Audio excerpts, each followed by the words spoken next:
नमो भगवते वासुदेवाय।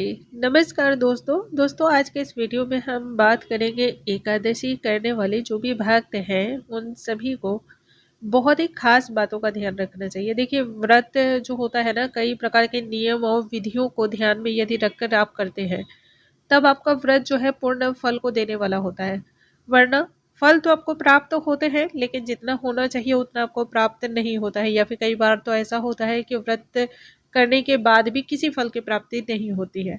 खासकर आज के इस वीडियो में हम बात करेंगे एकादशी व्रत को करने वाले जो भी भक्त हैं उन्हें यह बात जरूर मालूम होनी चाहिए, क्योंकि एकादशी का व्रत कई प्रकार के नियम और विधियों में बंधा हुआ है। भगवान श्री हरि को समर्पित किया गया एकादशी का व्रत यदि आप इन बातों का ध्यान रखते हुए करते हैं, ऐसी गलतियां नहीं करते हैं, तब आपको भगवान श्री हरि की कृपा की प्राप्ति होती है। आज के इस वीडियो में हम जानेंगे कौन कौन से ऐसे नियम हैं, कौन कौन सी ऐसी बातें हैं जिनका ध्यान रखना अति आवश्यक होता है, खासकर एकादशी के व्रत में। आइए वीडियो को हम स्टार्ट करते हैं।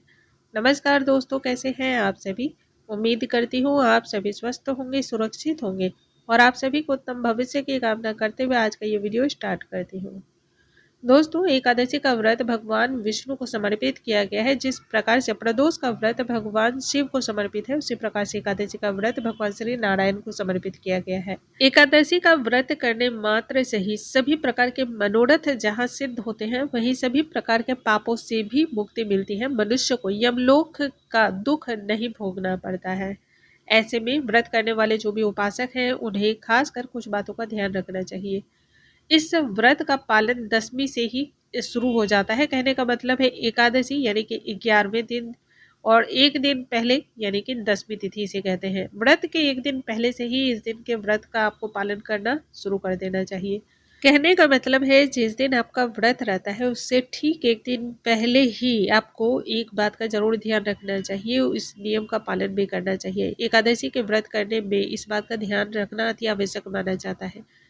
एक दिन पहले संध्या काल के बाद आपको अन्न का सेवन नहीं करना है। यदि आप चाहें तो दूध का सेवन कर सकते हैं, यदि आप चाहें तो फल खा सकते हैं, लेकिन अनाज का सेवन नहीं किया जाता है संध्या काल के बाद। एकादशी व्रत का पालन करने वाले जो भी भक्त हैं उन्हें दशमी तिथि पर 7 धान्य का सेवन नहीं करना चाहिए, जिसका 7 धान्य में गेहूं, उड़द, मूंग, चना, जौ, चावल और मसूर की दाल आती है, तो इन्हें नहीं खाना चाहिए, क्योंकि इन सातों धान्यों की पूजा एकादशी के दिन की जाती है और इसी के लिए इन्हीं का सेवन नहीं किया जाता है, इन्हें नहीं खाया जाता है।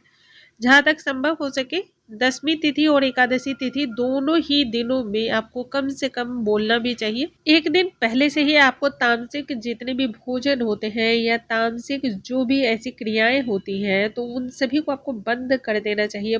पूर्ण रूप से ब्रह्मचर्य का पालन करते हुए व्रत का संकल्प लेना चाहिए।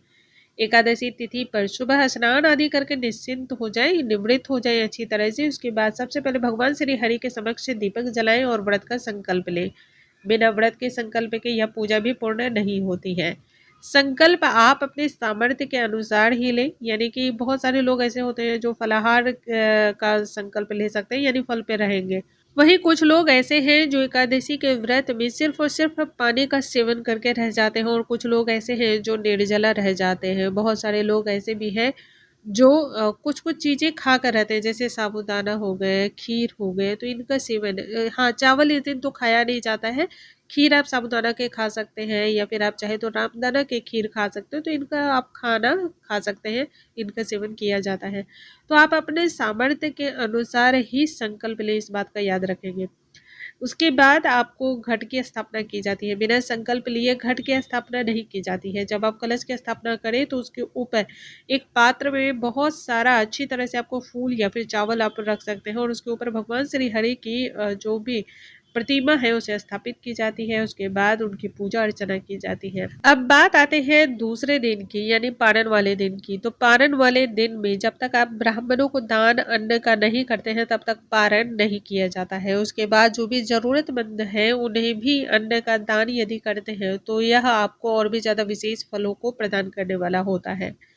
और आपको उचित दक्षिणा ब्राह्मणों को इस दिन अवश्य ही देनी चाहिए। जो भी आपका सामर्थ्य हो, ये जरूरी नहीं है कि कुछ प्रतिबंधित किए हुए कार्यों को या उन दक्षिणाओं को देना कि आपको हाँ उतनी सामर्थ्य नहीं है फिर भी उतना दक्षिणा देना है, या फिर उतनी सामर्थ्य नहीं है फिर भी आप अच्छा कुछ सोचते हुए उन कार्यों को कर रहे हो और उतना दान दक्षिणा दे रहे हैं।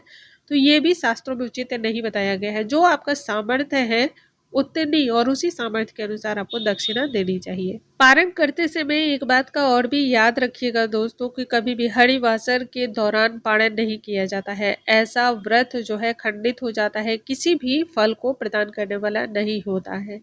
तो ये सभी बातें ऐसी कुछ हैं जिनका ध्यान यदि आप रखते हैं तो एकादशी का पूर्ण फल आपको प्राप्त होता है। उम्मीद है आज का यह वीडियो आप सभी को पसंद आया होगा। ऐसी और भी जानकारियों के लिए हमारे चैनल पर बने रहिए। अगले वीडियो में हम नई जानकारी के साथ फिर से मिलेंगे। तब तक के लिए नमस्कार दोस्तों।